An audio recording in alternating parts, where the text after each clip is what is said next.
నిమిషం రమేశ్వరరావు గారు మీరు ఆగండి. వెంకటస్వామి గారు చెప్పండి. ఇప్పుడు ఫీజు రియంబర్స్మెంట్ విషయంలో కొన్ని ఆరోపణలు మా మీద వస్తున్నాయి. ఫీజు రియంబర్స్మెంట్ ఎత్తేయాలనేటువంటి కుట్ర ఏదో కాంగ్రెస్ ప్రభుత్వం చేస్తుంది అనేటువంటి కుట్ర చేస్తుంది అనేటువంటి ఆరోపణలు మా మీద వస్తున్నాయి. అవి నిజం కాదు. ఫీజు రియంబర్స్మెంట్ ఆపాలనేటువంటి ఏ కోశాన మాకు ఆలోచన లేదు. కాకపోతే ఏంటంటే అక్యుములేట్ అయినటువంటి ఏవైతే ఫీజెస్ ఉన్నాయో వాటిని మెల్లమెల్లగా తీర్చాలి. దీంట్లో మేము ఇందాక నేను చెప్తున్నదే ఒక ఫేజ్ ఏంటంటే నాన్ ప్రొఫెషనల్ ముందు క్లియర్ చేస్తే ద నెంబర్ ఆఫ్ స్టూడెంట్స్ ఎక్కువ ఉంటారు. మోర్ దాన్ 80% స్టూడెంట్స్ ఇందులో ఉన్నారు. ఈ ఇంజనీరింగ్ సంబంధించినటువంటి ఏవైతే వ్యవస్థ ఉందో దాన్ని ఒక విడతల వారిగా వాళ్ళకు ఒక ఆల్టర్నేట్ సోర్స్ ఉన్న దృష్ట్యా విడతల వారిగా అంత మాత్రాన వాళ్ళకి ఆ సోర్స్ ఉందని దీన్ని ఆపమనేటువంటి ఉద్దేశం. ఎందుకంటే మేము ఇచ్చేది ఎవరైనా ఏ గవర్నమెంట్ అయినా ఇచ్చేది పేద విద్యార్థులకే ఇస్తాయి కాబట్టి రేపు ఇవ్వకుండా దీన్ని ఆపితే పేద విద్యార్థుల మీదనే ఇందాక శరత్ గారు అన్నట్టుగా బీసీ ఎస్టీ ఎస్సీ విద్యార్థులకే ఇది నష్టం జరుగుతుంది. కాబట్టి మాకు అట్లాంటి ఆలోచన లేదు. డెఫినెట్ గా ఈ రియంబర్స్మెంట్ విషయంలో ఒక అంటే వైజ్ డిసిషన్ తీసుకొని సాధ్యమైనంత త్వరగా వీటిని క్లియర్ చేయాలనేటువంటి ఆలోచన ప్రభుత్వానికి ఉంది. అది చేస్తాము. ఇంకా మీరు అడిగినటువంటి రెండో ప్రశ్న ఏదైతే ఈ ఈ కిడ్స్ స్కూల్స్ ఏవైతే ఉన్నాయో ఈ ప్రీ ప్రైమరీ స్కూల్స్ ఈ పేరుతో ఏదైతే జరుగుతున్నటువంటిది ఫీజుల యొక్క దోపిడీ ఏదైతే ఉన్నదో అది అసలు ఎవరు అరికట్టలేనటువంటి పరిస్థితులు ఉన్నది. ప్రభుత్వం దాని మీద దృష్టి సారించాల్సిన మీరు చేసినటువంటి సజెషన్ చాలా మంచి సజెషన్. డెఫినెట్ గా దాన్ని కూడా మేము కూడా మా పార్టీ పక్షాన పార్టీ వేదిక మీద కానీ లేకపోతే ప్రభుత్వ వేదికలో కానీ మీరు చెప్పిన సజెషన్ మేము వారి దృష్టికి ముఖ్యమంత్రి గారు వారే విద్యామంత్రిగా ఉన్నారు కాబట్టి యుద్ధ ప్రాతిపదికన దీని మీద ఒక చర్యలు తీసుకోవాలని ఫీజు దోపిడీ విషయంలో డెఫినెట్ గా ఫీజుల పేరుతోటి నారాయణ చిత్తెత్తే లాంటి దగ్గర లక్షలు ఇంటర్మీడియట్ పిల్లలు ఎట్లా వసూలు చేస్తున్నారు. లక్షల పిల్లల దగ్గర వాళ్ళు లక్షల పిల్లల దగ్గర వసూలు చేసి రాజకీయ పార్టీలకు ఫండింగ్ ఇస్తున్నారు ఎలక్షన్ లో. అందుకని ఎవరు అధికారంలోకి వచ్చినా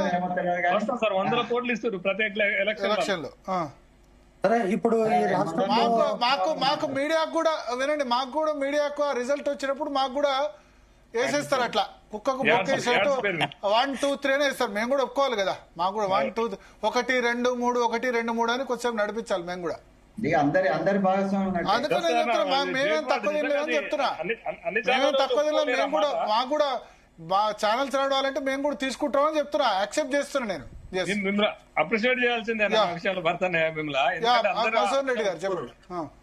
ఇప్పుడు ఒక విషయం సార్ ఏంటంటే ఇప్పుడు ఈ యొక్క LKG UKG international schools physics సంబంధించి సపరేట్ టాపిక్ అది. కానీ ఈ రోజు హైకోర్టు ఇచ్చినటువంటి జడ్జిమెంట్ అనేటటువంటిది ఈరోజు మీరు అనుకున్నట్టుగా ఇంజనీరింగ్ కాలేజీలన్నిటికీ ఇది ఆమోదయోగ్యం అని చెప్పలేము. ఇంజనీరింగ్ కాలేజీలు కొంతమంది దీన్ని ఆమోదయోగ్యంగా కూడా తీసుకుంటున్నారు. ఎందుకంటే ఇప్పుడు మీరు చెప్పినటువంటి సిబిఐటి లాంటి కాలేజీలు అమ్మాయ మన ఫీజు మనకు వస్తుంది చాలు, ఫీజు కట్టేటోడే మన దగ్గర చేరేతాడని వాళ్ళు సంతోషంగా ఉన్నారు. ఇక అరోరా రమేష్ గారు ఏమంటారో అది కాలం నిర్ణయిస్తుంది. కానీ కింద ఉన్నటువంటి కేవలం ఫీజు రియంబర్స్మెంట్ నిధులు వస్తే తప్ప బతకలేనటువంటి కళాశాలలు ఏవైతే ఉన్నాయో అవి ఏంటంటే ఇది వాటికి ఆశనిపాతంగా మారుతాయి. మళ్ళొక 20-30 ఇంజనీరింగ్ కాలేజీలు సాంఘిక సంక్షేమ గురుకులాలుగానో లేకపోతే బీసీ గురుకులాలుగానో మారిపోతాయి. అయితే అల్టిమేట్ గా ఇక్కడ చర్చ జరుగుతున్నది ఏంటి అంటే, ఒకటి ప్రభుత్వం వైపున ఫీజు రియంబర్స్మెంట్ కి సంబంధించి ఎక్కడ నిధుల దుర్వినియోగం జరుగుతున్నది, ఎక్కడ సద్వినియోగం పూర్తిగా జరగటం లేదు అనేటటువంటి దానిపైన ఒక స్పష్టమైనటువంటి వైఖరి తీసుకొని ఫీజు రియంబర్స్మెంట్ కి సంబంధించి రివైజ్డ్ పాలసీ ఒకటి ప్రభుత్వం తీసుకురావాల్సినటువంటి అవసరం ఉంది. రెండవది యాజమాన్యాలు కూడా ఈరోజు యాజమాన్యాలకు సంబంధించినంత వరకు ఇక్కడ నష్టపోతుంది ఎవరు? విద్యార్థులు నష్టపోతున్నారు, తర్వాత అక్కడ పనిచేసేటటువంటి స్టాఫ్ నష్టపోతున్నారు. కానీ ఏ ఒక్క యాజమాన్యం కూడా రోజు రోజుకు వాళ్ళ యొక్క కార్ల రేంజ్లు పెరిగిపోతున్నాయి, వాళ్ళ యొక్క శాఖలు పెరిగిపోతున్నాయి, బ్రాంచులు పెరిగిపోతున్నాయి తప్ప ఎవరు కూడా ఏమీ కిందికి పోతున్నటువంటి పరిస్థితి లేదు. కానీ అల్టిమేట్ గా నష్టపోతున్నటువంటిది ఇది ఒకటి. రెండవది ప్రభుత్వం అనేటటువంటిది ఆ రోజు ఉన్నటువంటి దామోదర రాజనరసింహ దగ్గర నుంచి ఈ రోజు రేవంత్ రెడ్డి వరకు కూడా అనేక రకాలుగా వాళ్ళు ఏదైనా ఒక ఇష్యూను ముందుకు తెచ్చినప్పుడు ఆల్టర్నేటివ్ గా మనలాంటి వాళ్ళు ఇప్పుడు నేనే మాట్లాడుతున్నా వాళ్ళ దగ్గర స్టాండర్డ్స్ లేవని, ప్రభుత్వం కూడా స్టాండర్డ్స్ లేవని చెప్పేసి టాస్క్ ఫోర్స్ వేయడం ఇవన్నీ సహజం. టాస్క్ ఫోర్స్ ఒట్టెప్పుడు వేయరు, ఫీజు అడిగితే వేస్తారు. అదే కదా సమస్య. 100% అండి. దామోదర్ రాజనరసింహ గారు టాస్క్ ఫోర్స్ చేశారు. ఆ టాస్క్ ఫోర్స్ నివేదికను సాక్షాత్తు ఇప్పుడు మనతో ఉన్నటువంటి అరోరా రమేష్ గారే పొందబెట్టారు. అరోరా రమేష్ గారే పొందబెట్టారు. అది కూడా ఇక్కడ మినిస్టర్ క్వార్టర్స్ లో. దాన్ని కేసీఆర్ వచ్చిన తర్వాత బయటికి తీశాడు. బయటికి తీసిన తర్వాత ఆయన ఊరుకోలేదు.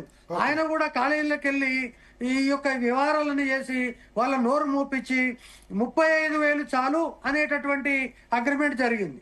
ఈరోజు ఫీజు రీయింబర్స్మెంట్ లో గత ప్రభుత్వ పాపం కూడా ఉంది, దాంట్లో డౌట్ లేదు. కాబట్టి నేను ఇప్పుడు అరోరా రమేష్ గారు ఏదో ఉపన్యాసం చెప్తున్నారు, మేము ఎంటెక్ వద్దంటున్నాము, లేకపోతే మాకు పిల్లల దగ్గర వసూలు చేయనీయకండి. ఒకవేళ పిల్లల దగ్గరనే వసూలు చేయాలని కనుక మీరు నిర్ణయం తీసుకుంటే రేపు మీరు నిర్ణయం తీసుకొని అదే కృష్ణారావు కాలేజీలో మీటింగ్ పెట్టి మేము పిల్లల దగ్గర వసూలు చేసుకుంటాం, మీరు ఎప్పుడు ఇస్తారో పిల్లలకి ఇచ్చుకోండి అని ఒక లెటర్ గవర్నమెంట్కి ఇవ్వండి, మీరు అక్కడ నుంచి కలుతారేమో చూడండి. ఇవన్నీ ఎందుకు మాట్లాడతారు? ఇవన్నీ కాదు. ఒకటి నేనేమంటున్నానంటే, మనము ఈ రోజు గొంగట్లో కూర్చొని ఇవన్నీ ఏర్కోవాల్సినటువంటి అవసరం లేదు. ప్రభుత్వం కొంత దీనిపైన ఆలోచించాల్సిన అవసరం ఉంది. ముఖ్యమంత్రి గారు అనాలోచితంగా అన్నారో ఏమన్నారో కానీ వన్ టైం సెటిల్మెంట్ ఎట్లా సరిపోతుంది? వన్ టైం సెటిల్మెంట్ ఎట్లా? One time settlement Arora Ramesh గారు ఆయన ఇద్దరు కూర్చొని వన్ టైం సెటిల్మెంట్ చేసుకోవడానికి ఇద్దరి మధ్యలో ఉన్నటువంటిది కాదు కదా. ఇక్కడ విద్యార్థులు ఉన్నారు కాబట్టి ఇవన్నీ చాలా ఇష్యూస్ ఉన్నాయి. కానీ కత్తి వెంకట స్వామి గారు చెప్పినటువంటి ముఖ్యమైనటువంటి అంశం ఈరోజు రాష్ట్ర ప్రభుత్వం ఎందుకు ఆలోచిస్తలేదో తెలియదు. కానీ ఖచ్చితంగా 70% మంది విద్యార్థులు నాన్ ప్రొఫెషనల్ కాలేజీలో ఉన్నారు. 70% మంది పిల్లలు ఉన్నటువంటి కళాశాలలో వాళ్ళకు వచ్చేటటువంటి ఫీజు రియంబర్స్మెంట్ కేవలం 30%. కాబట్టి వాళ్ళని చదువుకోనియండి. ఈ యొక్క ఇంజనీరింగ్ అనేటటువంటి దానిపైన ప్రత్యేకంగా ఎట్లా చేయాలి, టాప్ 20 కాలేజీలో ఏం చేయాలి, టాప్ 20 కాలేజీలో ఒక్కొక్క సీటుకు 20 లక్షలు, 30 లక్షలు, 70 లక్షల వరకు పోయింది. ఈ ఇటువంటి పరిస్థితి ఉంది. ఇక అరోరా రమేష్ గారి గురించి నేను ఎక్కువ మాట్లాడదలుచుకోలేదు, ఎందుకంటే భవిష్యత్తులో గతంలో చాలా మాట్లాడినాం కాబట్టి. కానీ ఈ రోజు రెక్కాడితే డొక్కాడినటువంటి ఇంజనీరింగ్ కాలేజీలు ఉన్నాయి. వానికి డిగ్రీ కాలేజీ పెట్టే స్తోమత కూడా లేకపోయినా రైస్ మిల్లులు, కోళ్ల ఫారాలు ఇవన్నీ కూడా ఇంజనీరింగ్ కాలేజీలో మారినాయి. రమేష్ గారు ఇప్పుడు నేనేమంటున్నా, ఉదాహరణకు చెప్తా, ఒక సోషల్ వెల్ఫేర్ డిగ్రీ కాలేజీ నడుస్తున్నది ఒక కాలేజీలో. ఎన్ని కాలేజీలలో మారిపోయినాయి చెప్పండి? మరి అవన్నీ ఎందుకు మారిపోయినాయి? వాళ్ళు నడపలేకనే మారిపోయినాయి. వాళ్ళు నడపలేక కాదండి, అది కేసీఆర్ గారి పుణ్యమా అని. కేసీఆర్ గారు నేను ఏమంటున్నాండి, కేసీఆర్ అయినా, రేవంత్ రెడ్డి అయినా, కిరణ్ కుమార్ రెడ్డి అయినా, లేకపోతే ఇంకోటి అయినా, మీ యొక్క దౌర్జన్యాలు అనేటటువంటి కొంచెం తగ్గాలి. ఇప్పటికైనా ఒకటే సార్ మన్సూర్ రెడ్డి గారు, ఇప్పుడు